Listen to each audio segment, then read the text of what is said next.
বন্ধু হতে চেয়ে তোমার শত্রু বলে গণ্য হলাম।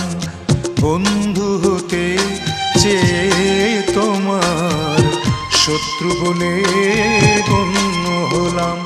তবু একটা কিছু হয়েছি যে তাতেই আমি ধন্য হলাম। বন্ধু হতে চেয়ে তোমার শত্রু বলে